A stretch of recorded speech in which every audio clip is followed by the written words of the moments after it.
7 hari setelah suamiku meninggal, aku diusir oleh ibu mertuaku. Mereka tertawa terbahak-bahak karena aku hanya mendapat warisan rumah tua di kampung. Sementara mertua dan adik iparku mendapatkan rumah mewah. Malam itu juga aku pergi ke rumah peninggalan suami. Tapi di dalamnya, aku menemukan sebuah. Sebelum ceritanya dimulai, silahkan tulis di kolom komentar dari daerah mana saja teman-teman yang menonton cerita ini. Jangan lupa like dan subscribe agar channel ini bisa semakin berkembang dan bisa mempersembahkan cerita yang lebih menarik lagi. 7 hari telah berlalu sejak Ridho, suamiku, dimakamkan. Namun, udara di rumah mewah ini masih terasa berat, bukan karena duka, melainkan karena penantian yang menyesakan. Aku, Salsa, duduk di sofa bludru yang terasa dingin. Hijab hitam sederhana yang kukenakan seolah menyatu dengan bayangan di ruangan besar itu. Di seberangku, duduk Ibu Lilis, ibu mertuaku, dan Sylvie, adik iparku. Berbeda denganku, pakaian mereka serba hitam mahal, namun mata mereka tidak menunjukkan kesedihan. Yang ada hanya kilatan tidak sabar. Mereka sudah menunggu hari ini, hari pembacaan surat wasiat. Aku masih mencoba memahami kenyataan bahwa Ridho telah tiada.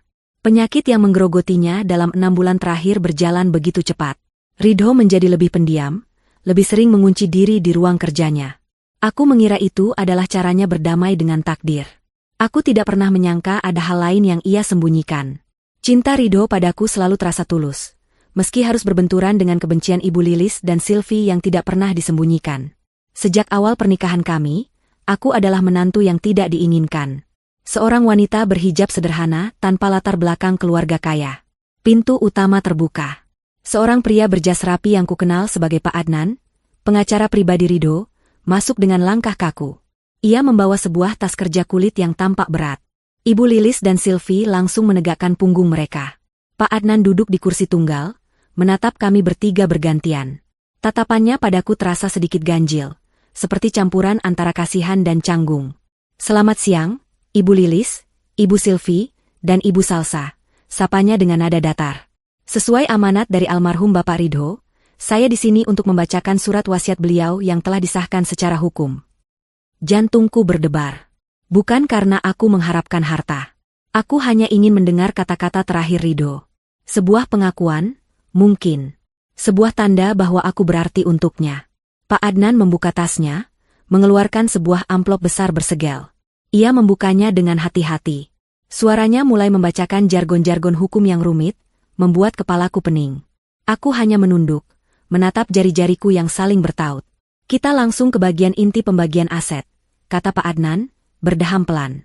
"Untuk ibu saya tercinta, Ibu Lilis." Aku melihat Ibu Lilis tersenyum tipis.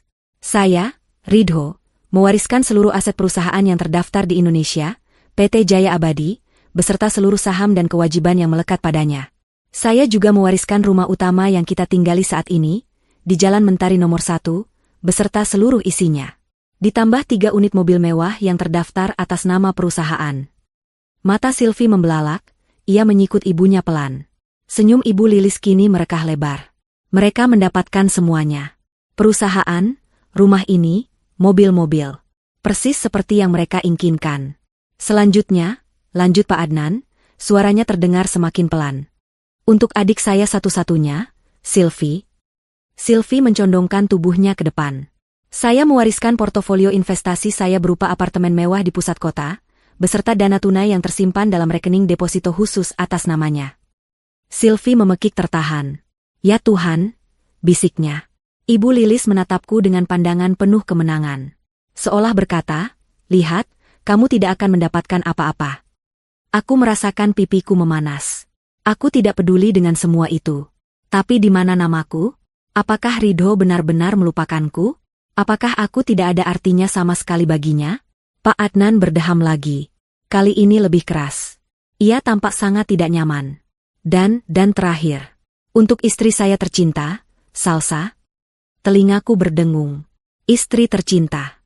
Kata-kata itu terasa seperti tamparan. Saya mewariskan satu-satunya aset peninggalan kakek saya yang tersisa. Yaitu sebuah rumah tua yang berlokasi di Desa Sukamaju, Kabupaten Antara. Alamat lengkap terlampir. Hening. Ruangan itu begitu hening, aku bisa mendengar detak jantungku sendiri yang terasa sakit. Hanya itu. Suara Sylvie memecah keheningan. Nadanya tajam dan penuh rasa ingin tahu yang jahat. Pak Adnan menelan ludah. Surat wasiat juga menyebutkan bahwa seluruh rekening pribadi almarhum telah digunakan untuk melunasi beberapa kewajiban mendesak perusahaan sebelum beliau wafat. Jedaya. Hanya itu yang tersisa untuk dibagikan. Lalu, sesuatu yang mengerikan terjadi. Ibu Lilis tertawa. Bukan tawa kecil, tapi tawa terbahak-bahak yang keras dan memekakan telinga. Tawa itu meledak begitu saja, seolah ia baru mendengar lelucon terbaik di dunia. Rumah tua, serunya di sela tawa. Di desa. Desa Sukamaju. Aku bahkan tidak tahu di mana tempat kumuh itu. Sylvie ikut tertawa, tawa mereka bersahutan, mengisi ruangan mewah itu dengan racun. Kak Ridho memang paling bisa. Dia akhirnya sadar di mana tempatmu yang seharusnya. Salsa. Di gubuk. Bersama tikus-tikus desa. Air mataku akhirnya jatuh. Bukan karena aku kehilangan harta. Tapi karena penghinaan ini. Dan ini semua adalah skenario yang ditulis oleh Ridho. Suamiku sendiri. Pria yang kucintai. Pria yang berjanji akan melindungiku. Aku menatap Pak Adnan, mencari secercah penjelasan. Tapi pengacara itu buru-buru membereskan kertas-kertasnya. Tugas saya di sini sudah selesai.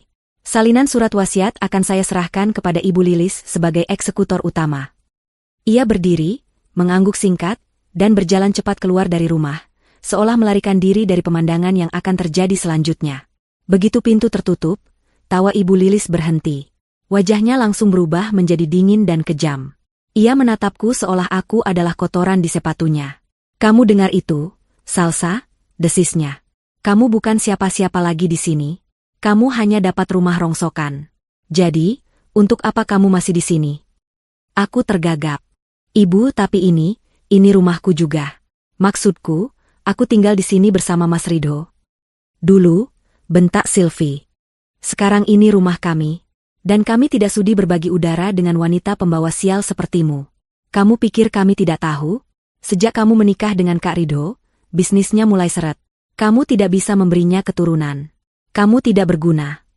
Sylvie, cukup, kataku, mencoba mengumpulkan sisa harga diriku. Kenapa? Kamu mau mengadu pada Kak Ridho? Oh, maaf, dia sudah mati, ejek Sylvie. Ibu Lilis berdiri. Ia berjalan ke arahku dan menatapku dari atas ke bawah. Malam ini juga kamu pergi dari rumah ini. Apa? Tapi malam ini, saya harus kemana? Tanyaku panik. Ke gubukmu, teriak Ibu Lilis. Pergi ke desa Sukamaju itu. Itu tempatmu sekarang. Sylvie, bantu dia berkemas. Tidak perlu, kata Sylvie sambil tersenyum licik. Dia datang ke rumah ini hanya membawa satu koper. Kan? Biar aku ambilkan. Sylvie berlari ke lantai atas, ke kamar yang pernah menjadi kamarku dan Ridho. Beberapa saat kemudian, ia turun sambil menyeret koper lamaku. Ia bahkan tidak repot-repot membawanya dengan benar. Ia melemparkannya ke lantai marmer di depanku. Beberapa helai pakaian dan satu hijabku menyembul keluar dari resleting yang terbuka paksa. Ambil barang-barangmu, kata Ibu Lilis dengan nada memerintah. Dan keluar. Aku tidak percaya ini terjadi. Ibu, di luar hujan. Aku tidak peduli. Ibu Lilis menarik lenganku dengan kasar, memaksaku berdiri. Ia dan Sylvie mendorongku ke arah pintu utama. Aku terlalu syok untuk melawan. Tubuhku lemas. Mereka membuka pintu. Udara malam yang dingin dan basah langsung menerpa wajahku. Hujan turun dengan derasnya. Pergi. Ibu Lilis mendorongku kuat hingga aku tersungkur di teras depan. Koperku dilempar menyusul, mendarat di genangan air. Pintu kayu yang berat itu dibanting hingga tertutup. Suara kunci yang diputar terdengar jelas dari dalam. Lalu, aku mendengar tawa mereka lagi, kali ini teredam oleh dinding tebal dan derasnya hujan. Aku terduduk di teras, basah kuyup dalam sekejap. Air hujan bercampur dengan air mata. Hijabku lepek menempel di pipi. Aku menatap rumah besar yang terang benderang itu. 7 hari yang lalu, aku adalah nyonya di rumah ini. Hari ini, aku diusir seperti pengemis. Aku memandang alamat di secari kertas yang diberikan Pak Adnan tadi. Desa Sukamaju. Aku tidak tahu di mana itu. Aku tidak punya siapa-siapa lagi. Tapi aku tidak bisa diam di sini. Rasa sakit akibat pengkhianatan Ridho dan kekejaman mertuaku membakar sisa tenagaku. Aku berdiri dengan gemetar. Menyeret koperku yang basah, aku berjalan menembus hujan, menjauhi rumah itu, menuju jalan raya. Aku akan pergi ke terminal bus. Malam ini juga, aku akan pergi ke rumah rongsokan peninggalan suamiku. Terminal bus antar kota adalah sebuah neraka kecil di bumi. Bau solar, keringat, dan sampah bercampur menjadi satu. Suara klakson dan teriakan para kenek bersahutan, menciptakan kebisingan yang memekakkan telinga. Bagi Salsa, yang seumur hidupnya setelah menikah dihabiskan dalam kenyamanan yang steril, tempat ini adalah guncangan budaya yang brutal. Orang-orang menatapnya.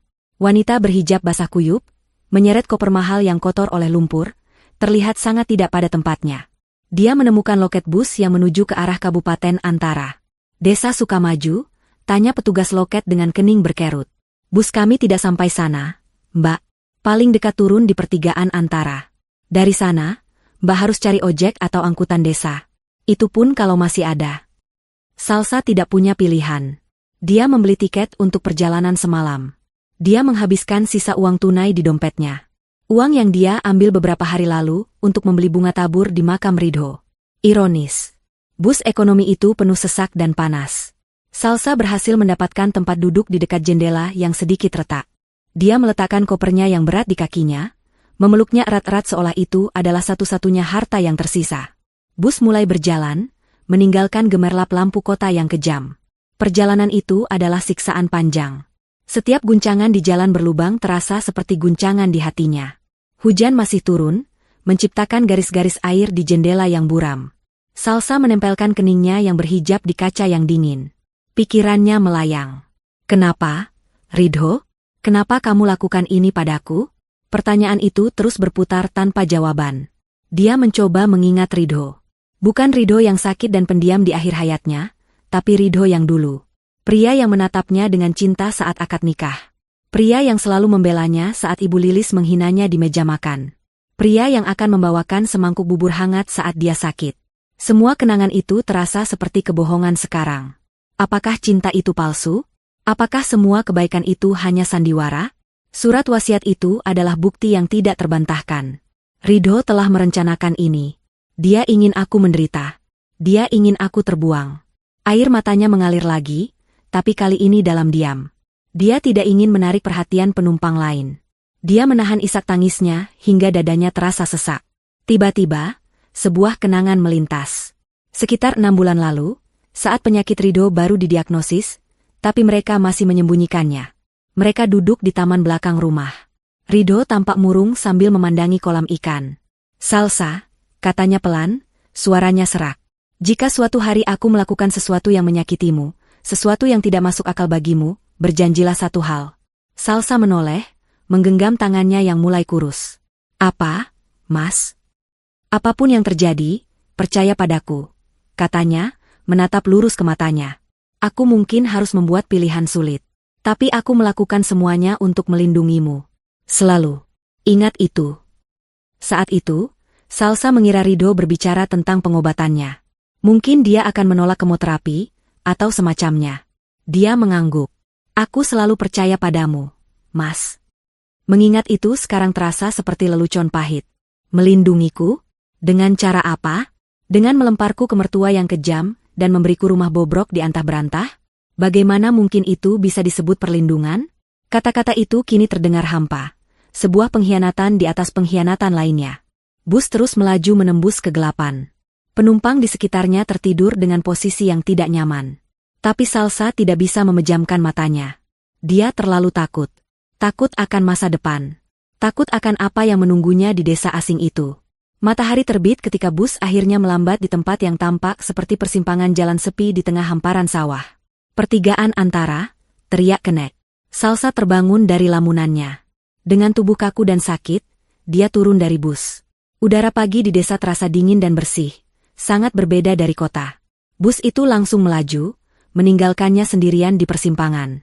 Hanya ada satu warung kecil yang tampaknya baru buka.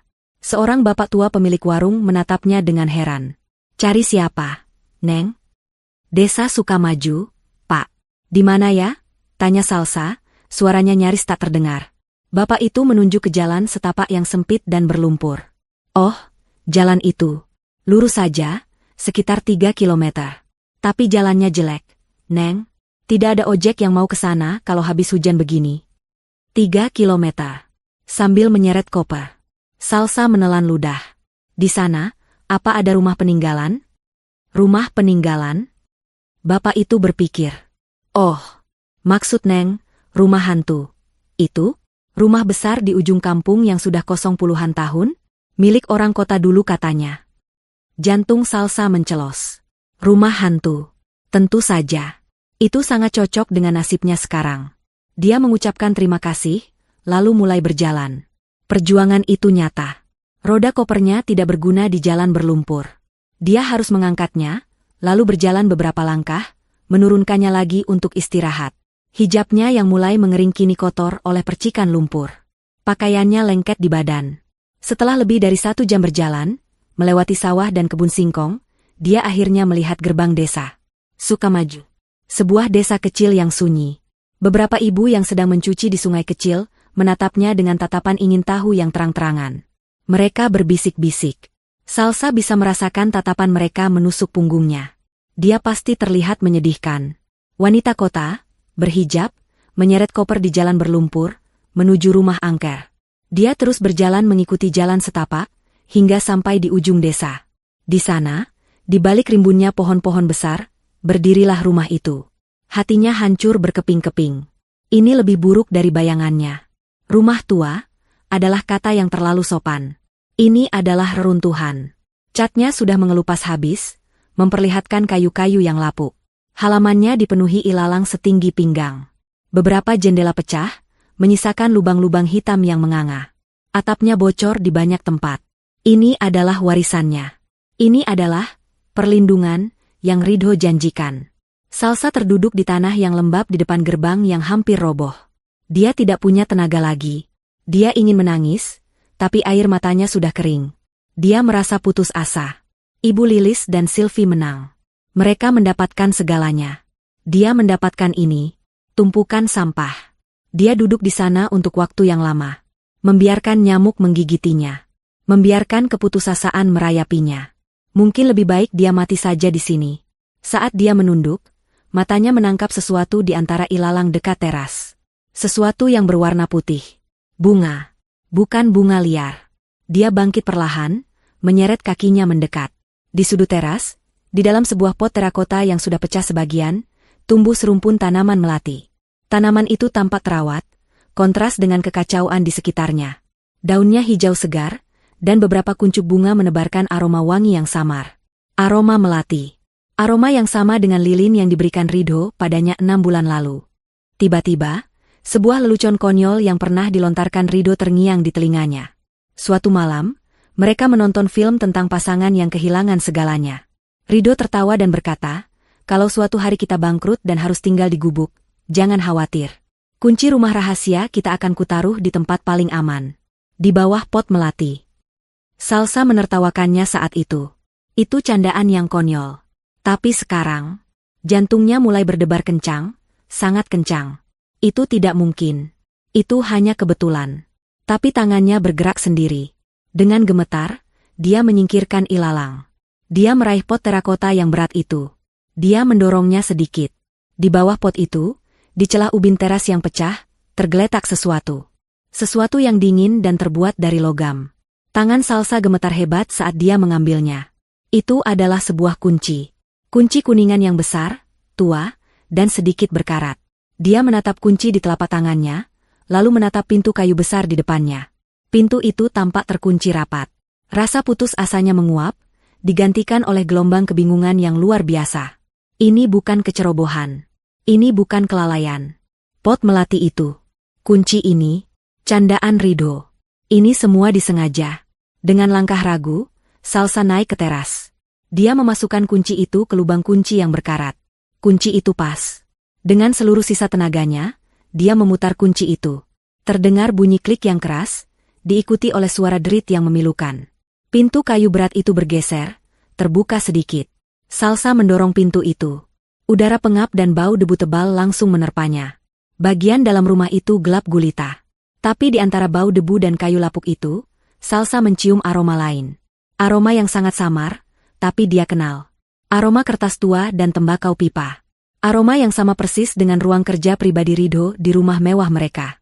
Salsa berdiri di ambang pintu, membeku. Ini bukan sekadar rumah tua. Ini adalah pesan. Dan dia tidak tahu apakah dia siap untuk mendengarnya. Salsa mendorong pintu itu lebih lebar. Udara pengap yang terperangkap di dalam rumah terasa berat di paru-parunya. Bau debu, kayu lapuk, dan kotoran kelelawar bercampur dengan aroma samar tembakau pipa dan kertas tua. Aroma Ridho. Jantungnya berdebar sangat kencang hingga terasa sakit. Dia menyeret kopernya yang basah melintasi ambang pintu dan masuk ke dalam kegelapan. Dia menyalakan senter dari ponselnya yang baterainya tinggal sedikit. Cahaya itu menyorot sebuah ruangan depan yang luas namun menyedihkan. Perabotannya ditutupi kain putih yang sudah berdebu tebal. Sarang laba-laba menggantung di setiap sudut. Lantai kayunya berderit di bawah setiap langkahnya. Jelas sekali rumah ini sudah lama, sangat lama, tidak ditinggali. Ini memang rumah hantu, persis seperti kata bapak pemilik warung tadi. Dia berjalan melewati ruang tamu, menuju koridor yang lebih gelap. Aroma Ridho semakin kuat, menuntunnya ke sebuah pintu di ujung lorong. Dia mendorongnya. Ini pasti ruang kerja yang dimaksud. Ruangan ini berbeda. Jika bagian rumah lainnya adalah kuburan perabotan, ruangan ini hidup. Meskipun debu tipis juga menyelimutinya, tempat ini jelas telah digunakan baru-baru ini. Ada meja kayu jati yang kokoh, kursi kerja kulit yang besar, dan rak-rak buku yang menjulang tinggi. Di atas meja, ada tempat pipa rokok yang kosong, sumber dari aroma yang familiar itu. Disinilah Ridho menghabiskan waktunya, di rumah bobrok di tengah desa antah berantah ini. Kenapa? Apa yang dia lakukan di sini? Mata Salsa, yang dibantu oleh cahaya ponsel, menyapu dinding. Dan di sana, di dinding di seberang meja, tergantung sesuatu yang sangat tidak pada tempatnya. Di antara dinding yang catnya mengelupas dan suasana pedesaan yang kental, tergantung sebuah lukisan modern dalam bingkai hitam yang mahal. Lukisan cat minyak itu menggambarkan pemandangan kota yang mendung, sebuah jembatan besar yang melintasi sungai yang lebar. Jembatan London. Salsa mendekatinya. Dia tidak pernah tahu Ridho menyukai seni, apalagi lukisan London. Kenapa lukisan ini ada di sini? Di gubuk ini? Dia menyentuh bingkai itu. Terasa kokoh dan berat. Dia mencoba mengangkatnya, tapi lukisan itu tidak bergerak. Sepertinya menempel erat di dinding. Rasa penasaran mengalahkan rasa lelah dan sedihnya. Dia memeriksa sisi-sisinya. Dia menekan-nekan permukaan lukisan itu. Tidak ada yang aneh. Tapi firasatnya mengatakan ada sesuatu di baliknya. Ini terlalu janggal. Rumah bobrok, tapi ada ruang kerja tersembunyi. Ruang kerja tersembunyi, tapi ada lukisan London yang mahal. Dia teringat film-film spionase yang sering ditonton Ridho. Dengan ragu, dia mencoba menggeser lukisan itu ke kiri. Tidak bergerak. Ke kanan. Juga tidak bergerak. Dia mencoba menarik bagian bawahnya. Terdengar bunyi klik pelan. Lukisan itu terayun ke depan seperti sebuah pintu kecil, memperlihatkan sebuah kotak logam kelabu yang tertanam di dalam dinding. Sebuah brankas. Bukan brankas tua berkarat, tapi brankas digital modern dengan papan tombol angka. Salsa mundur selangkah. Napasnya tercekat. Ini tidak mungkin. Ini adalah sebuah rencana. Sebuah rencana yang sangat rumit. Penghinaan Ibu Lilis dan Sylvie. Surat wasiat yang menyakitkan. Kunci di bawah pot melati. Dan sekarang, brankas di balik lukisan. Semuanya terhubung. Dia menatap papan tombol itu. Sandinya. Apa sandinya? Dia harus cepat. Baterai ponselnya sudah berkedip merah. Dia mencoba tanggal lahir Ridho. Beb. Salah. Dia mencoba tanggal lahirnya. Beb. Salah. Dia mencoba tanggal mereka pertama kali bertemu. Beb. Salah. Dia mulai panik. Apalagi? Tanggal berapa? Dia menatap lukisan jembatan London itu. Tidak ada petunjuk. Dia mencoba berpikir seperti Ridho. Pria itu, walau romantis, adalah orang yang logis dan sentimental dengan caranya sendiri. Lalu dia teringat. Tanggal pernikahan mereka. Tentu saja. Itu adalah hari di mana hidup mereka secara resmi dimulai. Jari-jarinya yang gemetar menekan 6 digit angka itu. 16, bulan 12, tahun 2019. Terdengar bunyi bip yang panjang dan merdu, diikuti dengan suara klik mekanis yang memuaskan. Lampu kecil di brankas berubah menjadi hijau. Pintu brankas yang tebal itu terbuka sedikit. Salsa menahan napas. Dia membukanya lebar-lebar. Cahaya redup dari ponselnya menyinari bagian dalam brankas. Isinya kosong. Hampir kosong. Jantungnya yang tadi berdebar kencang, kini serasa jatuh ke perut. Tidak ada tumpukan uang. Tidak ada batang emas. Tidak ada sertifikat rumah mewah lain. Tidak ada surat yang menjelaskan semuanya. Di dalamnya hanya ada 3 benda. Yang pertama, sebotol air mineral ukuran sedang. Yang kedua, sebungkus biskuit gandum. Dan yang ketiga, sebuah amplop coklat kecil yang sudah lecek dan kotor. Rasa kecewa melandanya begitu hebat hingga kakinya lemas. Hanya ini? Air dan biskuit? Apakah Ridho pikir dia akan kelaparan di sini? Dia meraih amplop lecek itu. Amplop itu sangat tipis. Dia merobeknya dengan tidak sabar. Isinya bukan surat. Bukan cek. Itu adalah selembar kertas yang dicetak rapi. Kertas tebal dengan logo maskapai penerbangan internasional ternama. Itu adalah sebuah tiket. Salsa membacanya, lalu membacanya lagi, tidak percaya dengan apa yang dilihatnya. Itu adalah tiket pesawat first class. Satu arah. Dari Jakarta menuju London, Inggris. Nama penumpang, Nyonya Salsa. Jadwal keberangkatan, besok pagi. Pukul 7.30. Salsa terduduk di lantai berdebu. Ponselnya akhirnya mati, membuat ruangan itu gelap total. Dia duduk dalam kegelapan, memegang tiket itu di tangannya. Besok pagi. Ridho tidak hanya tahu dia akan diusir. Dia tahu kapan dia akan diusir. Dia mengatur waktu pembacaan surat wasiat dengan sempurna. Dia memastikan Salsa tidak punya pilihan lain selain datang ke rumah ini. Dia memastikan Salsa menemukan kunci ini. Dan dia memastikan Salsa menemukan tiket ini tepat waktu. Ini bukan hukuman. Ini bukan pengkhianatan. Ini adalah sebuah pelarian yang diatur dengan presisi seorang ahli strategi. Rasa sakit di hatinya tergantikan oleh gelombang kebingungan yang dahsyat. Suaminya, Ridho, bukanlah pria sederhana yang dia kira. Dia adalah pria dengan rahasia yang sangat dalam. Dan rahasia itu sekarang ada di London. Malam itu adalah malam terpanjang dalam hidup Salsa. Dia tidak tidur. Dia duduk di kursi kerja Ridho yang berdebu, di dalam kegelapan total, memeluk lututnya. Rumah itu berderit dan mengerang ditiup angin malam. Suara tokek dan serangga malam terdengar riuh dari luar. Beberapa kali dia mendengar suara sesuatu berlari di loteng. Tikus. Mungkin. Dalam keadaan normal, dia akan lari ketakutan. Tapi sekarang, dia terlalu syok untuk peduli. Di tangannya, tiket ke London itu terasa seperti sepotong es sekaligus sepotong bara. Dingin karena ketidakmungkinan, panas karena harapan yang samar. Pikirannya berkecamuk. Apa yang harus dia lakukan? Pilihan pertama, tetap di sini. Di rumah hantu ini, dia punya sebotol air dan sebungkus biskuit. Setelah itu apa? Menjual tiket itu? Bagaimana caranya? Dia terjebak di desa terpencil. Dia harus berjalan 3 kilometer ke pertigaan, lalu naik bus kembali ke kota. Siapa yang mau membeli tiket atas nama Salsa dengan penerbangan kurang dari 12 jam lagi? Itu mustahil. Pilihan kedua, kembali ke kota. Kemana? Dia tidak punya keluarga lagi sejak ibunya meninggal. Teman-temannya adalah teman-teman dari lingkaran sosial Ridho, yang pasti sudah mendengar kabar, memalukan, tentang warisannya. Mereka tidak akan menolongnya. Mengemis pada Ibu Lilis dan Sylvie, bayangan tawa mereka, bayangan koper yang dilempar ke genangan air, sudah cukup untuk membuat perutnya mual. Tidak. Dia lebih baik mati di rumah ini daripada kembali ke sana. Pilihan ketiga, pergi ke London. Ini adalah pilihan paling gila. Dia tidak punya uang sepeser pun.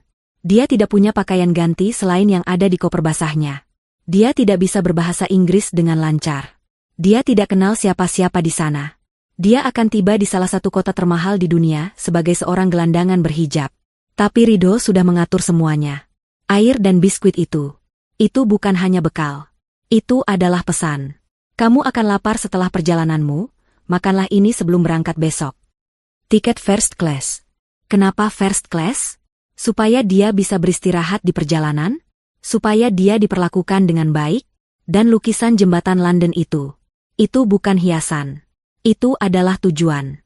Salsa meraba-raba meja dalam kegelapan. Tangannya menyentuh ponselnya yang mati. Dia butuh informasi lebih. Dia butuh sesuatu.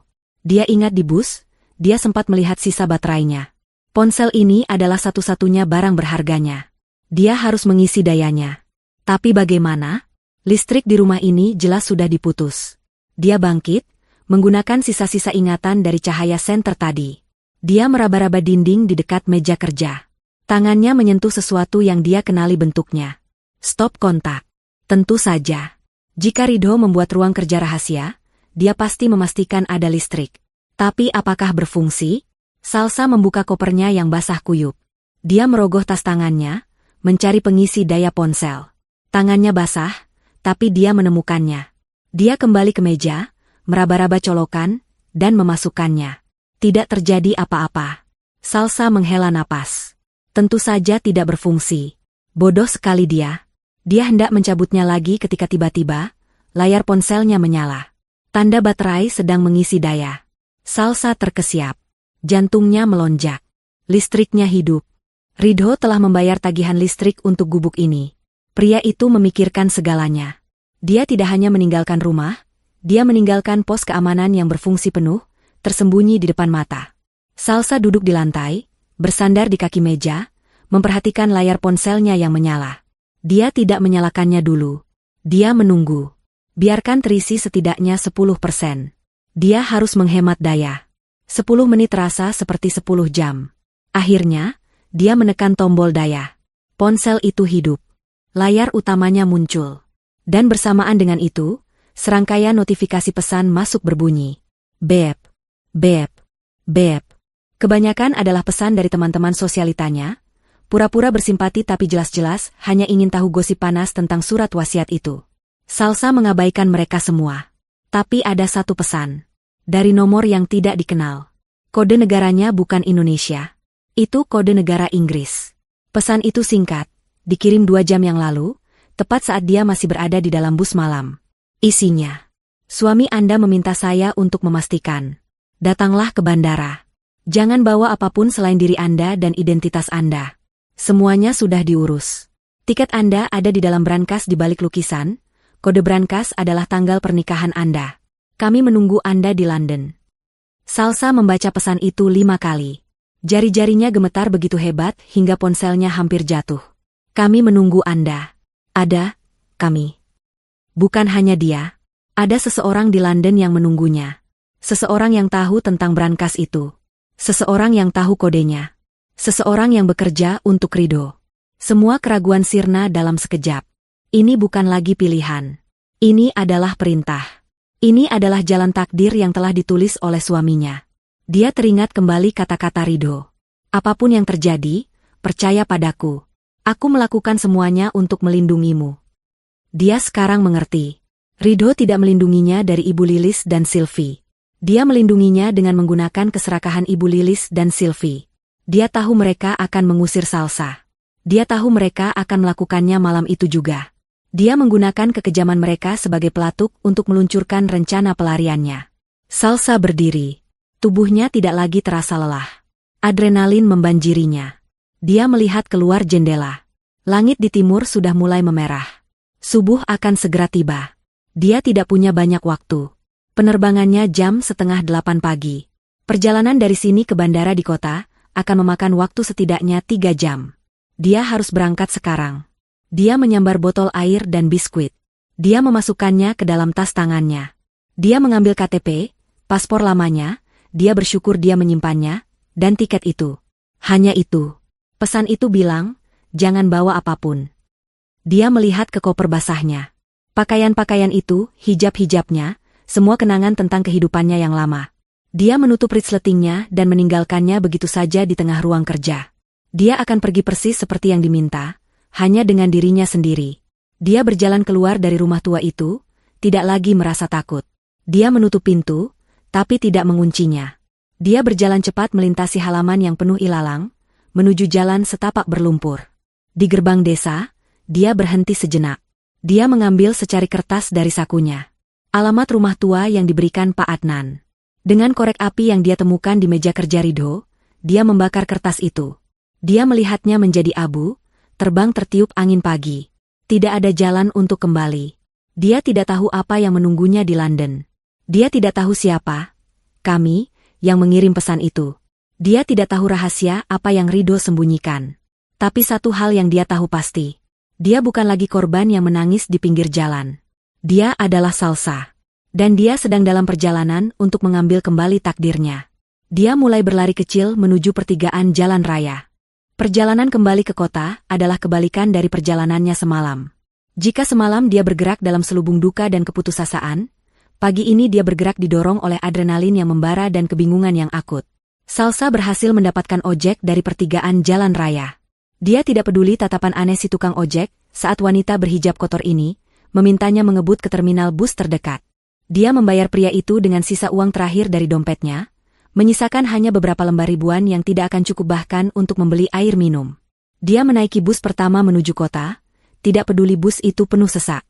Dia berdiri di dekat pintu, berpegangan erat, mengabaikan bau keringat dan tatapan curiga penumpang lain. Pikirannya hanya terfokus pada jam. Dia harus tiba di bandara sebelum pukul 6.30. Bus merangkak dalam kemacetan pagi. Jantung Salsa serasa mau copot. Dia terus-menerus melihat jam di ponselnya yang dayanya dia hemat. Pukul 6. Pukul 6:15. Akhirnya, bus tiba di terminal kota. Dia melompat turun bahkan sebelum bus berhenti sempurna, dan berlari ke pangkalan ojek di luar. Bandara. Cepat, Pak. Saya bisa ketinggalan pesawat, teriaknya panik. Dia tidak punya uang untuk membayarnya. Dia hanya bisa berjanji. Pak, tolong saya. Dompet saya hilang. Tapi saya harus naik pesawat ini. Nanti di sana, saya tidak tahu. Tolong, Pak. Mungkin karena melihat kepanikan murni di matanya, atau mungkin karena Iba melihat keadaannya yang menyedihkan, tukang ojek itu mengangguk. Naik, Neng. Kita coba kejar. Pria itu membelah jalanan kota yang padat seperti orang gila. Salsa memejamkan mata dan berdoa. Dia tiba di gerbang keberangkatan bandara pukul 7 pagi. 30 menit sebelum panggilan terakhir. Dia berterima kasih pada tukang ojek itu, berjanji akan mencari cara membayarnya suatu hari nanti. Dia berlari masuk ke dalam terminal yang megah. Tempat ini sangat kontras dengan penampilannya. Hijabnya kotor oleh lumpur kering. Pakaiannya lepek dan bau. Wajahnya pucat dan kuyu. Orang-orang menatapnya, memberi jalan dengan pandangan jijik dan heran. Dia mengabaikan mereka semua. Dia menemukan counter check-in maskapai yang tertera di tiketnya. Antrean penumpang first class kosong. Tentu saja. Salsa melangkah maju. Petugas wanita yang cantik dan wangi itu tersenyum, namun senyumnya sedikit membeku saat melihat penampilan Salsa. Ya, Ibu. Ada yang bisa saya bantu? Tanyanya. Suaranya sopan namun matanya menilainya dari atas ke bawah. Saya mau check-in, kata Salsa, suaranya gemetar. Dia menyodorkan paspor lamanya yang sedikit lecek dan tiket yang tercetak di kertas biasa. Petugas itu mengambilnya. Dia menatap tiket, lalu menatap Salsa, lalu menatap tiket itu lagi. Keningnya berkerut. Dia mulai mengetik di komputernya. Salsa menahan napas. Ini adalah momen penentuan. Jika tiket ini palsu, jika namanya tidak ada, habislah dia. Dia akan ditangkap satpam karena dianggap penipu. Wajah petugas itu berubah dari curiga menjadi bingung. Atas nama Nyonya Salsa Ridho? Ya, itu saya, kata Salsa cepat. Penerbangan ke London. Pukul 7.30. First class. Petugas itu menatapnya lagi. Baik. Apakah ibu membawa bagasi? Tidak. Hanya ini, kata Salsa, menunjuk tas tangannya yang kecil. Kecurigaan petugas itu kembali. Penumpang first class, perjalanan internasional satu arah, tanpa bagasi, dan penampilan seperti ini. Ini adalah 100 tanda bahaya bagi petugas imigrasi. Petugas itu mengangkat telepon. Mohon tunggu sebentar, Ibu. Dia berbicara pelan ke telepon, matanya tidak pernah lepas dari Salsa. Salsa merasa ingin pingsan. Ini akhirnya. Ini jebakan. Seorang pria berjas, sepertinya manajer senior, datang. Dia berbicara sebentar dengan petugas tadi, lalu menatap Salsa. Selamat pagi, Nyonya Salsa. Kami melihat pemesanan Anda sudah lunas terkonfirmasi. Hanya saja, ini pemesanan yang tidak biasa. Dipesan satu arah, tanpa bagasi. Suami saya, almarhum suami saya yang mengaturnya, bisik Salsa. Ini darurat. Saya harus pergi. Manajer itu menatapnya lama. Mungkin dia melihat duka yang jujur di mata Salsa, atau mungkin dia melihat catatan khusus di sistem pemesanan. Akhirnya, dia mengangguk pada petugas itu. Silakan proses. Petugas itu, dengan enggan, mencetak boarding pass tebal. Silakan, Ibu. Pintu F8. Ibu memiliki akses ke ruang tunggu premium kami. Salsa mengambil boarding pass itu seperti mengambil ijazah kelulusan. Terima kasih. Dia bergegas menuju imigrasi.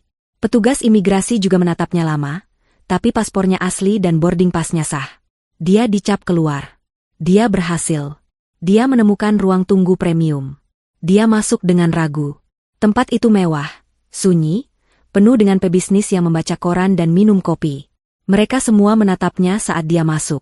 Salsa merasa seperti kuman di atas piring porselen yang bersih. Dia tidak peduli. Dia melihat papan petunjuk toilet. Dia bergegas masuk.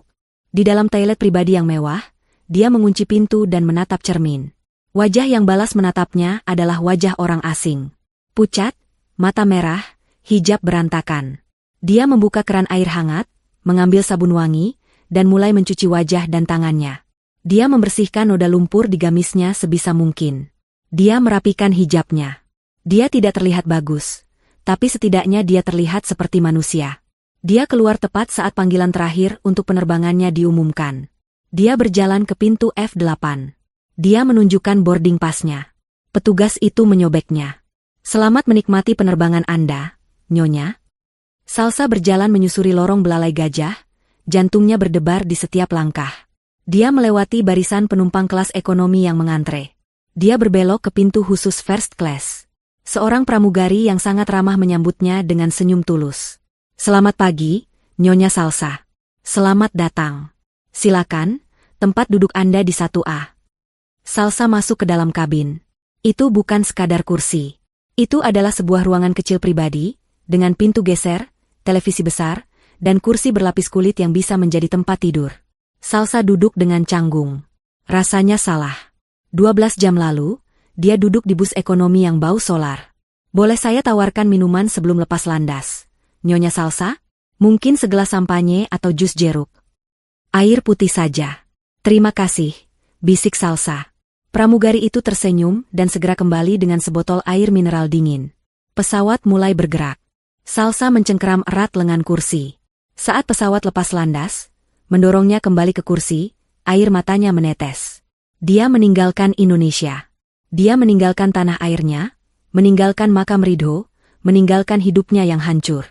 Dia terbang menuju sesuatu yang tidak dia ketahui sama sekali. Sepanjang penerbangan 14 jam itu, Salsa tidak bisa tidur. Dia terlalu tegang, terlalu cemas. Pramugari menawarinya makanan-makanan mahal yang namanya tidak bisa dia ucapkan. Dia hanya makan sedikit roti dan buah. Sisa waktunya dihabiskan untuk menatap awan di luar jendela.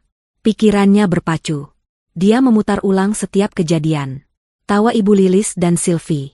Itu terasa begitu jauh sekarang. Surat wasiat itu pasti palsu. Bukan palsu secara hukum, tapi palsu dalam niat. Itu adalah umpan. Umpan untuk mengeluarkan Salsa dari sarang ular. Tapi apa yang menantinya di London? Siapa? Kami, yang mengirim pesan itu? Apakah ini sindikat kejahatan? Apakah Ridho terlibat utang besar dan menjualnya? Tidak. Tidak mungkin. Ridho tidak akan melakukan itu. Pesan itu berbunyi, semuanya sudah diurus. Apa yang diurus? Lalu dia teringat kata-kata Ridho. "Aku melakukan semuanya untuk melindungimu." Melindunginya dari apa? Dari Ibu Lilis dan Sylvie? Mereka memang kejam, tapi tidak sampai mengancam nyawanya. Pasti ada sesuatu yang lebih besar. Sesuatu yang Ridho sembunyikan. Sesuatu yang sangat gelap sehingga Ridho harus mengirim istrinya ke belahan dunia lain dengan cara yang sangat dramatis. Kecemasan baru mencengkeramnya. Bagaimana jika Ibu Lilis dan Sylvie hanyalah masalah kecil? Bagaimana jika masalah sebenarnya jauh lebih berbahaya? "Kita akan segera mendarat di Bandara Heathrow, London," suara kapten pilot terdengar dari pengeras suara. Suhu udara di London saat ini 8 derajat Celcius, dengan hujan ringan. 8 derajat. Salsa menatap gamis tipisnya. Dia akan mati kedinginan. Pesawat mendarat dengan mulus. Jantung Salsa terasa seperti akan melompat keluar dari dadanya. Ini dia.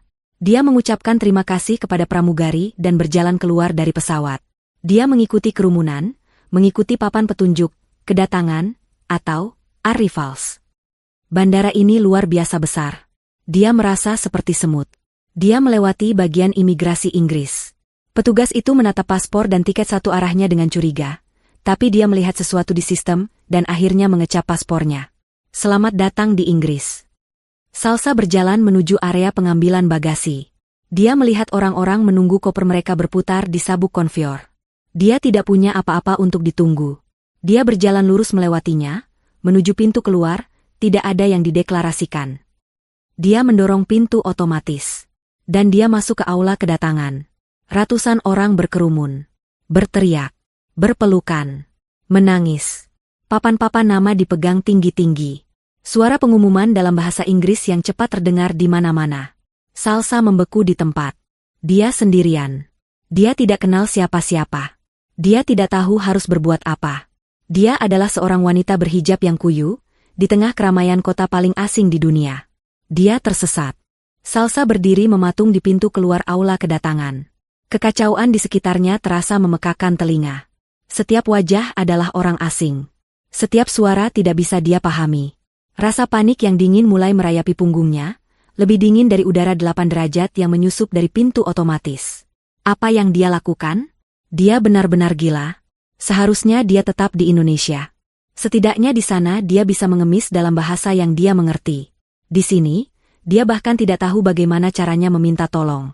Pesan itu, kami menunggu Anda. Dia memaksa matanya untuk fokus. Dia mulai memindai lautan wajah, mencari seseorang yang mungkin terlihat seperti sedang mencari orang tersesat. Dia melihat puluhan pengemudi berjas memegang papan nama. Mr. Smith. Dr. Patel. Keluarga Johnson. Tidak ada yang untuknya. Tentu saja tidak. Ini semua adalah kesalahan besar. Dia hendak berbalik, mungkin untuk duduk di lantai di sudut dan menangis, ketika matanya menangkap sesuatu. Di tengah kerumunan, sedikit jauh dari yang lain, berdiri seorang pria. Dia sangat tinggi, Kaukasia, dengan rambut perak yang disisir rapi. Dia mengenakan jas abu-abu yang tampak sangat mahal dan mantel hitam panjang. Dia tidak terlihat cemas atau terburu-buru. Dia hanya berdiri di sana dengan ketenangan yang berwibawa. Dan di tangannya, dia memegang sebuah papan kecil yang elegan, terbuat dari kulit hitam. Di atasnya, tertulis dengan huruf emas yang rapi. Nyonya Sasarido. Dunia salsa berhenti berputar. Itu namanya. Namanya. Bukan hanya salsa. Tapi Nyonya Salsarido. Sebuah gelar yang menegaskan statusnya. Pria itu melihatnya.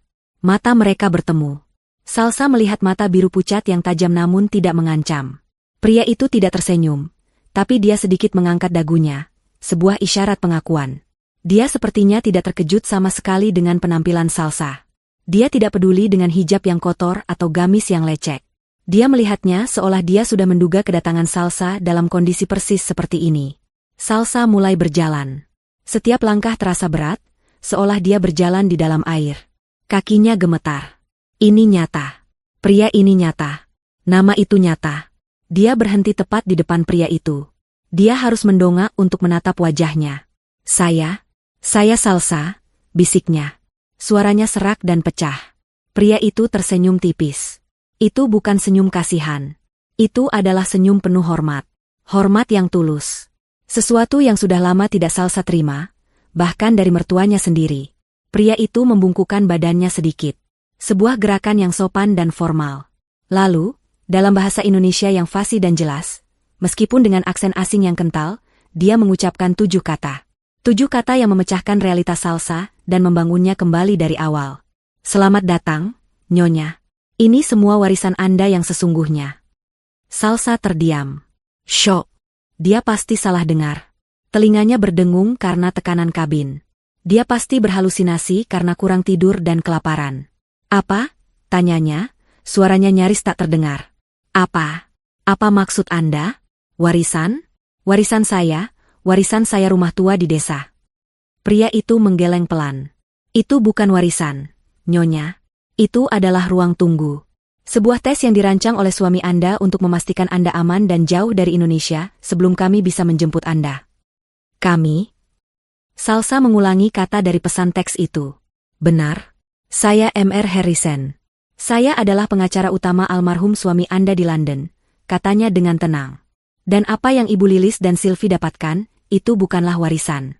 Itu adalah sisa-sisanya. Pikiran Salsa berputar. Ruang tunggu. Tes. Sisa-sisa. Tawa Ibu Lilis. Kemenangan mereka. Itu semua palsu? Saya tidak mengerti, kata Salsa, memegangi kepalanya yang pusing. Udara dingin di aula kedatangan tiba-tiba membuatnya menggigil hebat. Mr. Harrison melihatnya goyah. Nyonya kedinginan. Penjelasan ini terlalu panjang untuk dibicarakan di bandara. Mobil sudah menunggu. Mari. Dia tidak menunggu jawaban Salsa. Dia berbalik dan mulai berjalan dengan langkah panjang. Dia bergerak dengan keyakinan seseorang yang terbiasa memimpin. Salsa, tanpa pikir panjang, mengikutinya seperti anak itik mengikuti induknya. Dia adalah satu-satunya hal yang masuk akal di dunia yang gila ini. Mr. Harrison tidak membawanya ke area taksi biasa. Dia membawanya melewati pintu khusus menuju tempat parkir pribadi. Di sana, di bawah langit London yang kelabu, sebuah mobil sedan hitam berhenti. Mobil itu sangat besar, sangat hitam, dan sangat berkilau. Itu adalah sebuah Rolls-Royce. Seorang pria berseragam membungkuk dan membukakan pintu belakang. Salsa berhenti. Ini terlalu berlebihan. 24 jam yang lalu, dia diusir dari rumahnya. Dia naik bus ekonomi yang kotor. Dia berjalan kaki 3 kilometer di jalan berlumpur. Dan sekarang, dia dijemput oleh seorang pengacara Inggris dengan mobil Rolls-Royce. Silakan, Nyonya Salsa, kata Mr. Harrison dengan lembut, melihat keraguannya. Ini semua milik Anda. Milikku? Dengan kaki gemetar, Salsa masuk ke dalam mobil. Interiornya dilapisi kulit krem yang lembut dan kayu yang hangat. Karpetnya lebih tebal dari selimut terbaik yang pernah dia miliki. Rasanya seperti masuk ke dalam kepompong yang aman dan mewah. Pintu ditutup dengan bunyi tut yang pelan dan solid, meredam semua kebisingan bandara. Tiba-tiba, di dalam sangat sunyi, Mr. Harrison duduk di kursi yang menghadapnya. Mobil itu mulai melaju tanpa suara. Salsa menatap keluar jendela. Gedung-gedung asing, mobil-mobil yang melaju di sisi jalan yang salah, tulisan-tulisan yang tidak dia mengerti. Dia benar-benar ada di London. Dia menoleh ke Mr. Harrison, yang menatapnya dengan sabar. Tolong, bisik Salsa. Tolong beritahu saya apa yang terjadi. Saya pikir suami saya membenci saya. Saya pikir dia membuang saya. Mr. Harrison menghela napas panjang. Wajahnya melembut dengan simpati. Sebaliknya, Nyonya Salsa, Tuan Ridho sangat mencintai Anda. Dia menghabiskan tahun terakhir hidupnya bukan untuk melawan penyakitnya, tapi untuk merencanakan ini. Untuk melindungi Anda. Melindungi saya dari apa? Dari keluarganya sendiri, kata Mr. Harrison. Dan dari kebenaran tentang siapa dia sebenarnya. Kebenaran? Suami Anda, kata Mr. Harrison, nadanya datar, bukanlah sekadar pengusaha biasa dari Indonesia.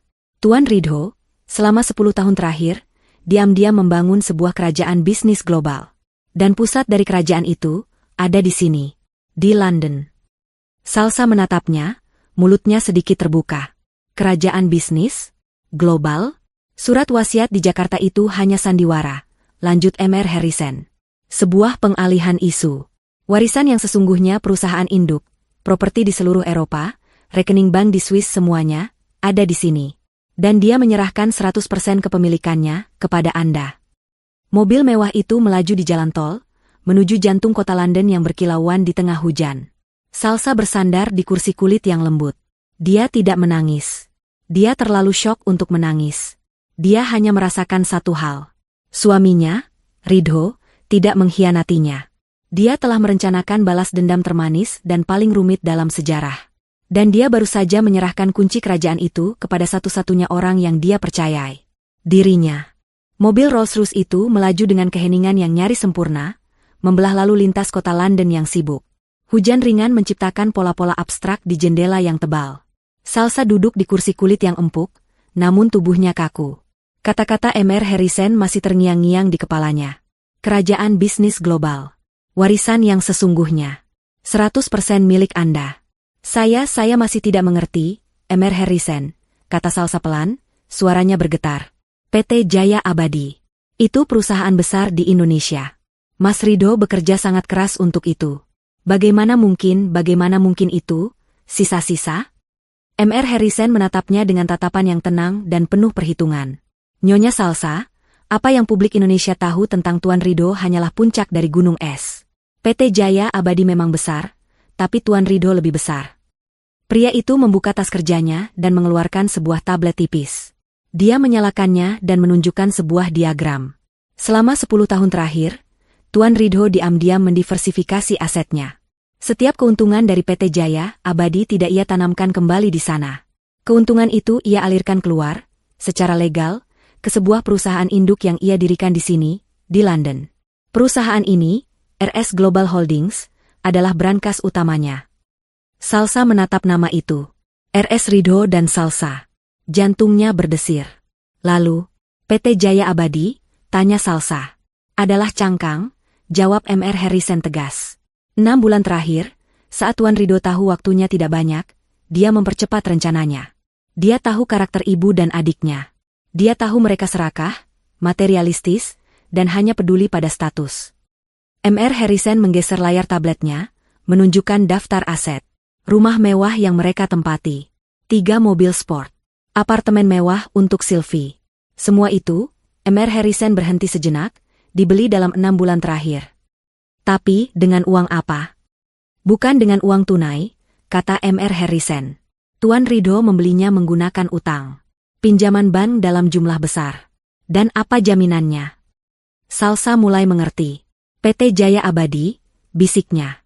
Tepat, kata Mr. Harrison.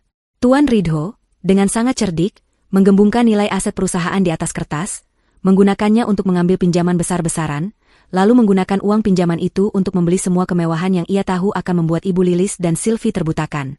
Sementara itu, aset bersih yang nyata, uang tunai, properti di luar negeri, saham-saham berharga, sudah lama aman di bawah RS Global Holdings.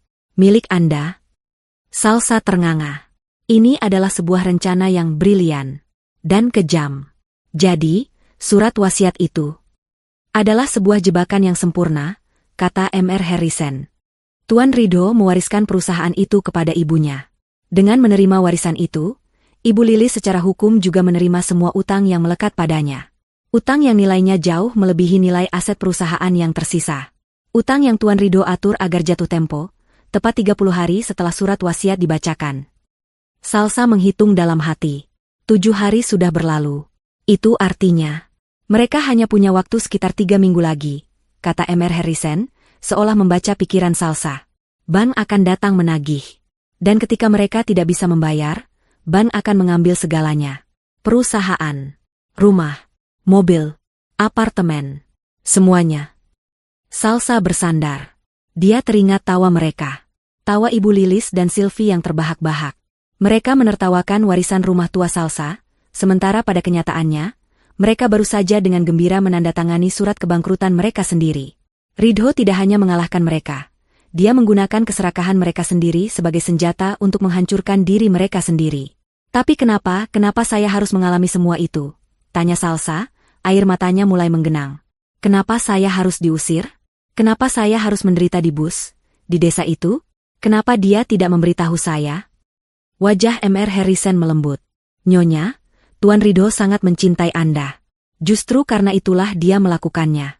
Dia harus membuat drama yang meyakinkan. Meyakinkan siapa? Mereka. Ibu Lilis dan Sylvie, jelas Mr. Harrison. Coba bayangkan. Jika Tuan Ridho mewariskan sedikit saja uang tunai pada Anda, apa yang akan mereka lakukan? Mereka akan mengejar Anda. Mereka akan menuntut Anda. Mereka akan menuduh Anda memengaruhi Tuan Ridho. Mereka akan membuat hidup Anda seperti di neraka untuk merebut bagian Anda. Lebih buruk lagi, lanjutnya, jika mereka tahu Anda mewarisi segalanya, mereka mungkin akan melakukan hal yang lebih nekat.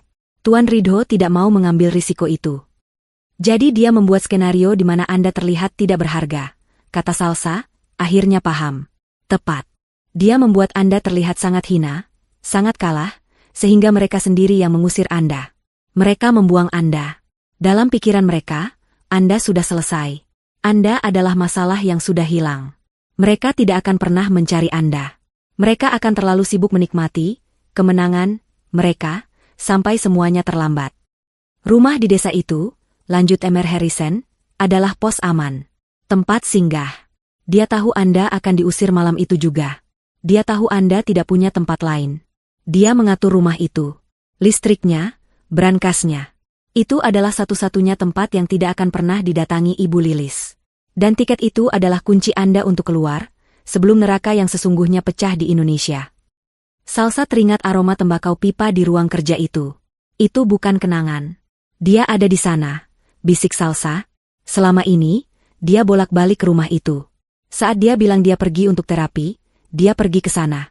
Dia merencanakan ini. Dia bekerja tanpa lelah, Nyonya. Dia berpacu dengan waktu, kata Mr. Harrison. Penyakitnya memberinya alasan yang sempurna untuk menarik diri. Semua orang mengira dia sedang depresi dan bersiap untuk mati. Padahal, dia sedang bekerja lebih keras dari siapapun, memastikan benteng Anda siap. Mobil itu melambat. Mereka memasuki sebuah area perumahan yang sangat mewah di tepi sungai Thames. Mobil itu berhenti di depan sebuah gedung apartemen modern yang seluruhnya terbuat dari kaca. Kita sampai, kata Mr. Harrison. Mereka masuk ke lobi pribadi, naik lift pribadi yang bergerak cepat dan tanpa suara. Pintu lift terbuka langsung ke sebuah ruangan. Salsa melangkah keluar dan napasnya terhenti. Itu adalah sebuah penthouse. Dindingnya dari kaca, dari lantai ke langit-langit, menyajikan pemandangan 180 derajat kota London. Di kejauhan, dia bisa melihat jembatan London, persis seperti di lukisan. Perabotannya minimalis, modern, dan sangat mahal. Semuanya serba putih dan kelabu. Ini rumah baru Anda, Nyonya Salsa, kata Mr. Harrison.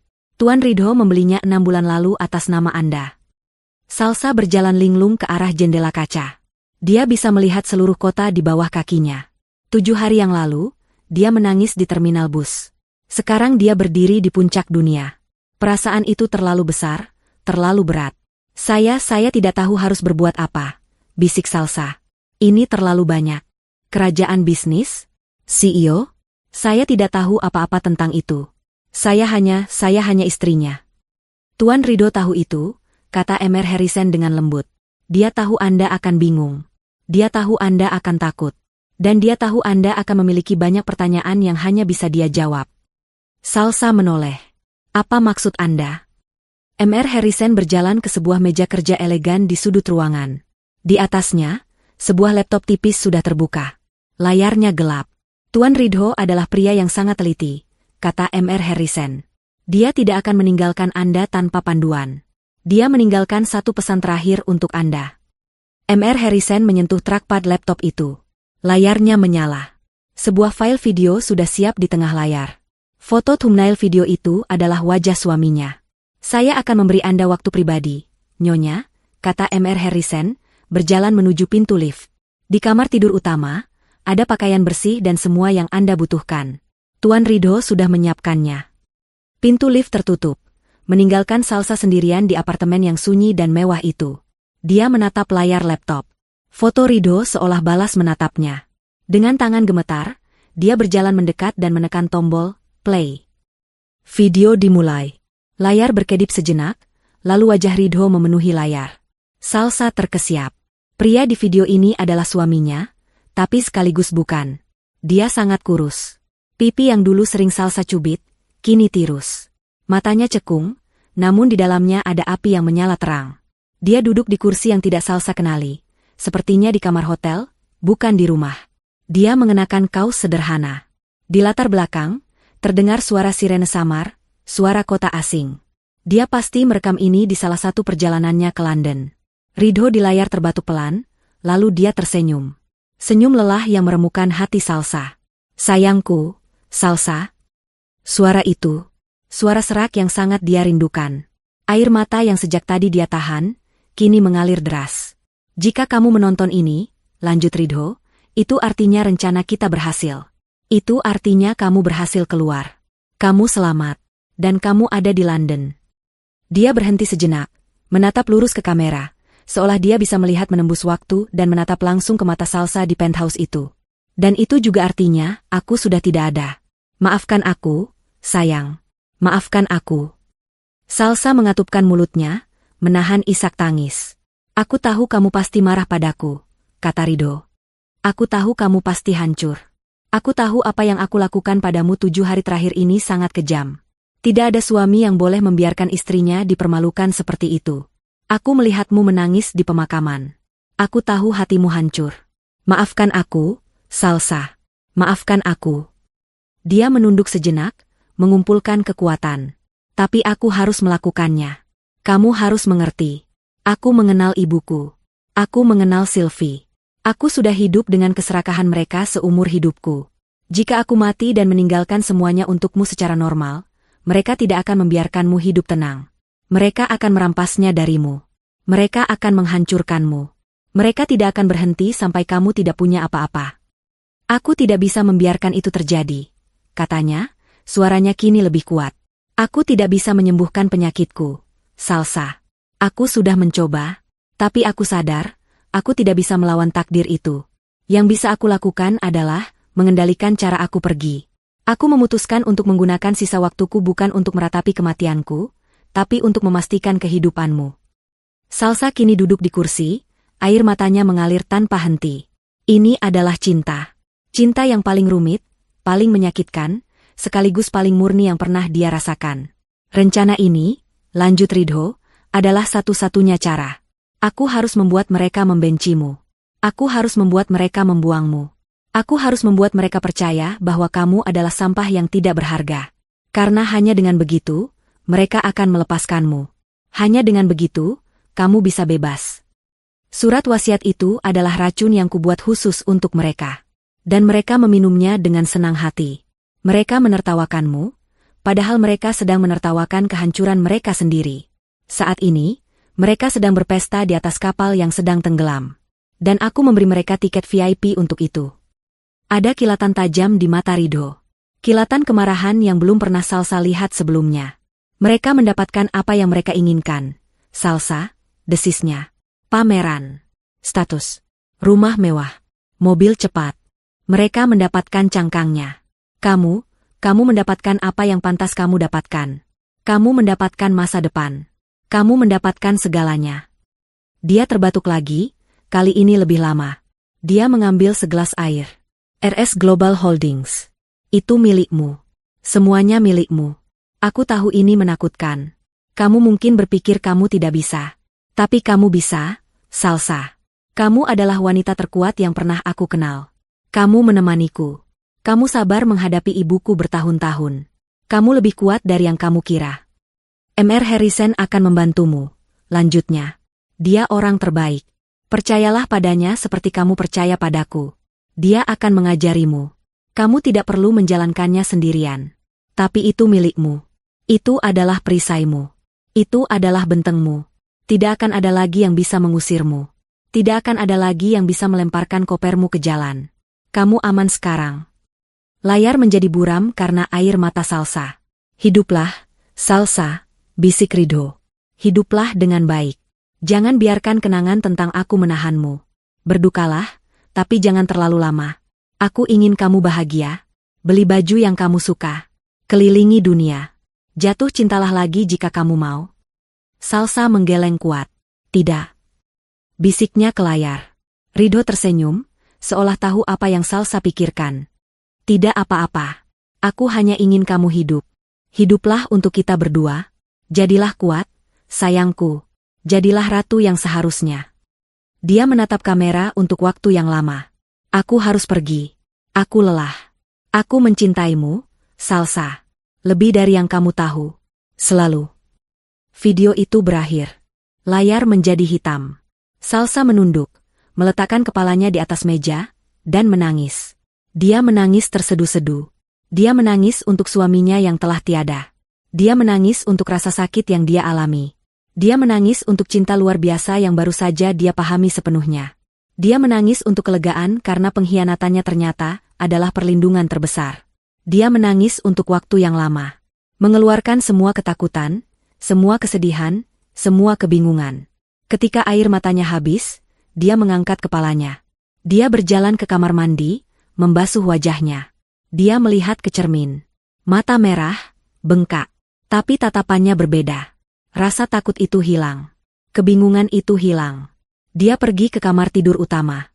Seperti yang dikatakan Mr. Harrison, di atas tempat tidur besar itu, tertata rapi beberapa set pakaian baru.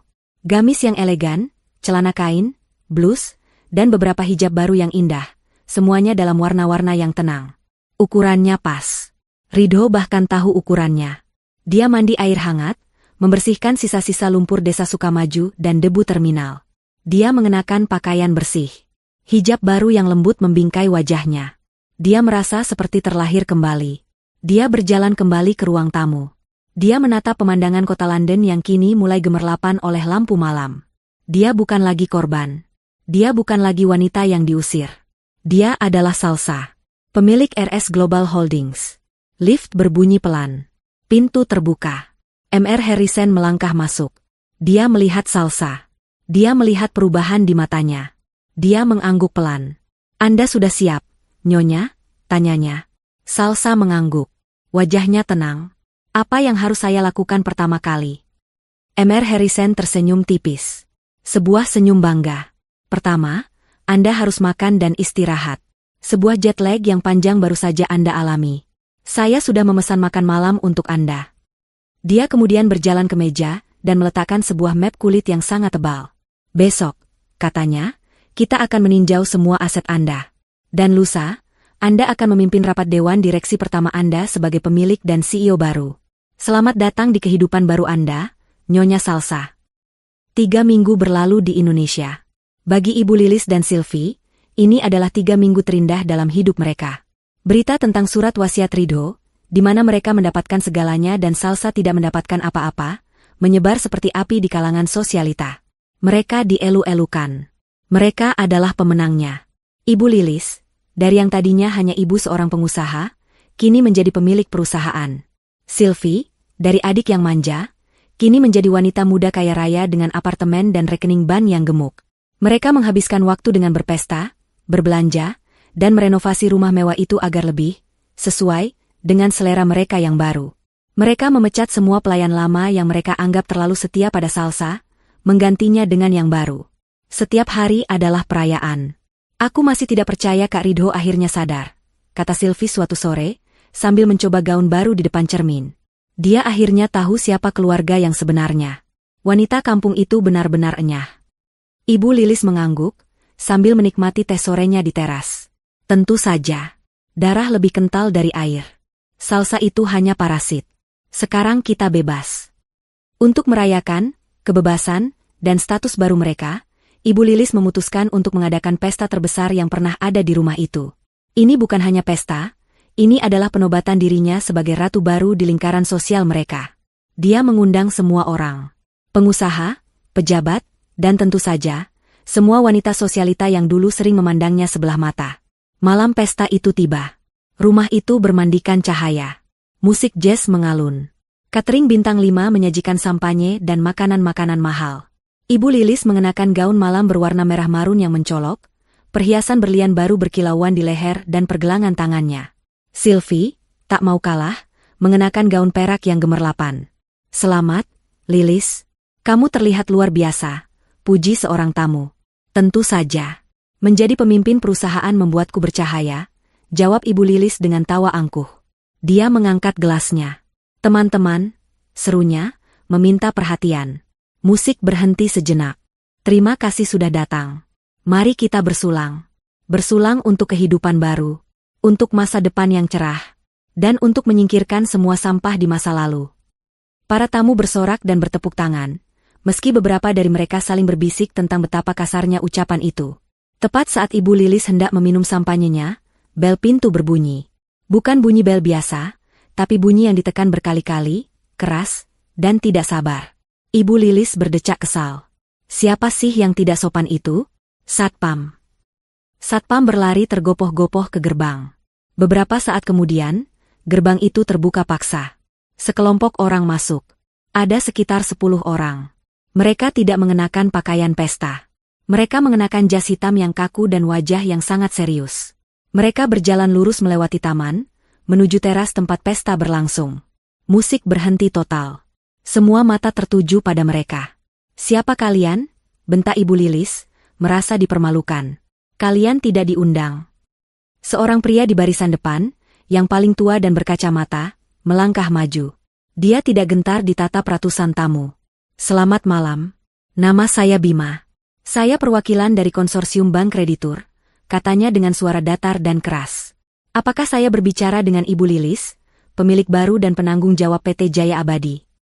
Jantung Ibu Lilis berdebar sedikit. "Ya, saya pemiliknya. Ada apa ini?" "Saya sedang mengadakan pesta." "Pesta Anda harus berakhir, Ibu," kata Pak Bima. "Kami di sini untuk memberitahukan secara resmi bahwa pinjaman besar atas nama PT Jaya Abadi telah jatuh tempo hari ini. Kami telah mengirimkan 3 kali surat peringatan yang tidak pernah Anda balas." "Pinjaman? Omong kosong apa ini?" tawa Ibu Lilis gugup. Perusahaan saya sehat. Kami kaya. Pak Bima menggeleng pelan. Perusahaan Anda bangkrut, Ibu. Almarhum Tuan Ridho menggunakan seluruh aset perusahaan, termasuk rumah ini, sebagai jaminan atas pinjaman yang sangat besar. Pinjaman itu digunakan untuk membeli, ya. Pak Bima memandang berkeliling. Semua kemewahan ini. Dan utang itu tidak pernah dibayar. Seluruh tamu menahan napas. Beberapa mulai mengeluarkan ponsel mereka, merekam. Tidak mungkin, jerit Sylvie. Kak Ridho tidak mungkin meninggalkan utang. Dia kaya. Dia dulu kaya, koreksi Pak Bima. Tapi semua aset bersihnya telah dialihkan. Yang tersisa untuk Anda hanyalah utang. Sesuai surat wasiat yang Anda terima, dengan menerima aset, Anda juga menerima kewajiban. Dan kewajiban Anda saat ini bernilai 3 kali lipat dari nilai rumah dan perusahaan ini. Wajah Ibu Lilis menjadi pucat pasi. Tidak, ini bohong. Ini pasti akal-akalan Salsa. Wanita licik itu. Pak Bima tidak menggubrisnya. Dia memberi isyarat kepada orang-orang di belakangnya. Mereka adalah jurusita. Kami memiliki surat perintah penyitaan dari pengadilan. Kami akan menyita rumah ini, seluruh isinya, dan semua kendaraan yang terdaftar atas nama perusahaan. Malam ini juga. Tidak, teriak Ibu Lilis. Para jurusita mulai bergerak masuk ke dalam rumah. Mereka mengabaikan para tamu yang terkejut. Mereka mulai menempelkan stiker, disita, di atas lukisan, di sofa bludru, di televisi layar datar yang besar.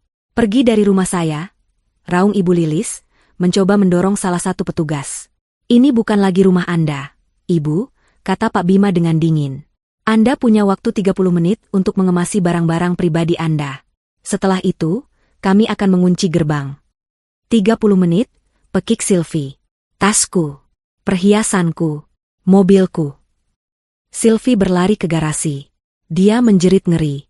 Mobil sport barunya sudah dinaikkan ke atas truk derek. Jangan, turunkan. Itu mobilku. Seorang petugas lain menghampirinya. Maaf, Nona. Mobil ini dibeli atas nama perusahaan. Ini milik bank sekarang. Seluruh pesta berubah menjadi kekacauan. Para tamu, yang tadinya memuji-muji, kini berbisik-bisik dan tertawa di balik tangan mereka. Ini adalah skandal terbesar tahun ini. Mereka merekam wajah Ibu Lilis yang histeris dan Sylvie yang menangis meraung-raung. Dalam sekejap, status yang mereka banggakan hancur lebur. Ibu Lilis dan Sylvie, dalam kepanikan, berlari ke kamar mereka. Tapi mereka tidak bisa berpikir jernih. Mereka hanya mengambil tas tangan dan beberapa perhiasan yang sedang mereka pakai. 30 menit berlalu begitu cepat. 2 orang petugas keamanan yang tegap, yang dibawa oleh bank, memegangi lengan Ibu Lilis dan Sylvie. Lepaskan aku. Ini rumahku. Lepaskan. Mereka diseret. Persis seperti mereka menyeret Salsa. Mereka diseret melewati ruang tamu mereka sendiri, melintasi teras tempat mereka bersulang tadi, dan didorong keluar gerbang. Tidak. Tolong. Jangan lakukan ini. Ibu Lilis jatuh terduduk di aspal di luar gerbang. Gerbang besi yang tinggi itu ditutup dengan suara dentang yang keras. Dan dikunci. Ibu Lilis dan Sylvie berdiri di jalanan. Dalam balutan gaun pesta mereka yang mahal. Di bawah tatapan puluhan tamu mereka yang kini menonton dari balik gerbang. Ponsel-ponsel merekam dari segala arah. Lampu blitz menyala-nyala. Mereka tidak punya apa-apa. Rekening mereka dibekukan. Rumah mereka disita. Mobil mereka diambil. Mereka dipermalukan di depan seluruh dunia mereka. Malam itu, 7 hari setelah Salsa diusir di tengah hujan, Ibu Lilis dan Sylvie kini berdiri di jalan, tanpa tujuan, dengan hanya pakaian di badan mereka. Karma telah datang. Bukan dengan amarah, tapi dengan ketelitian hukum yang dingin. Persis seperti yang telah direncanakan Ridho. 6 bulan kemudian, pemandangan berganti.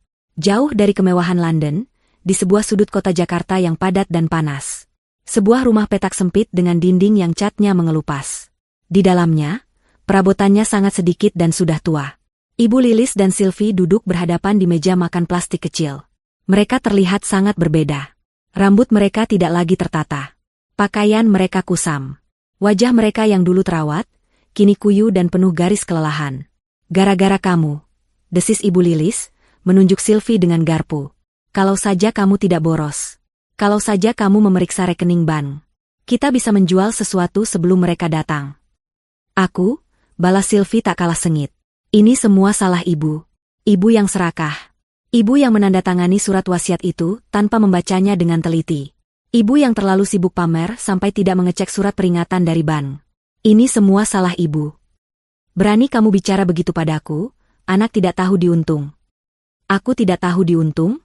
Ibu yang menghancurkan hidup kita. Sekarang lihat. Kita makan nasi dengan garam. Teman-temanku tidak ada yang mau mengangkat teleponku. Kita jadi bahan tertawaan se-Indonesia. Mereka terus bertengkar. Saling menyalahkan. Saling membenci. Hubungan ibu dan anak yang dulu didasari oleh keserakahan dan status bersama, kini hancur berkeping-keping begitu fondasinya hilang. Mereka terjebak.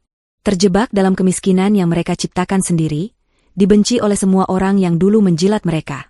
Itu adalah neraka pribadi mereka. Pemandangan berganti lagi. Ribuan mil jauhnya, di London. Di lantai tertinggi sebuah gedung pencakar langit yang berkilauan, sebuah ruang rapat dewan direksi yang sangat modern. Di luar jendela kaca, pemandangan kota London terhampar megah di bawah langit biru yang cerah. Di ujung meja rapat yang terbuat dari kayu mahoni gelap, duduk seorang wanita. Dia adalah Salsa. Transformasinya sangat luar biasa. Dia tidak lagi terlihat seperti wanita yang ketakutan dan bingung.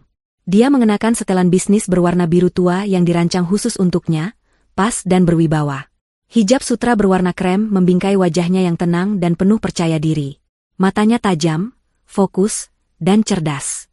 Dia sedang memimpin rapat. Di sekelilingnya duduk belasan eksekutif senior, pria dan wanita parubaya dari berbagai negara.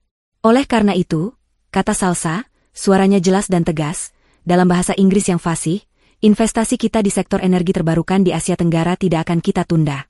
Proyeksi laba jangka panjangnya sejalan dengan visi filantropi yang telah digariskan oleh almarhum suami saya. Mr. Harrison, tolong pastikan tim hukum menyelesaikan akuisisi lahan di Vietnam minggu depan. Mr. Harrison, yang duduk di sebelahnya, mengangguk bangga.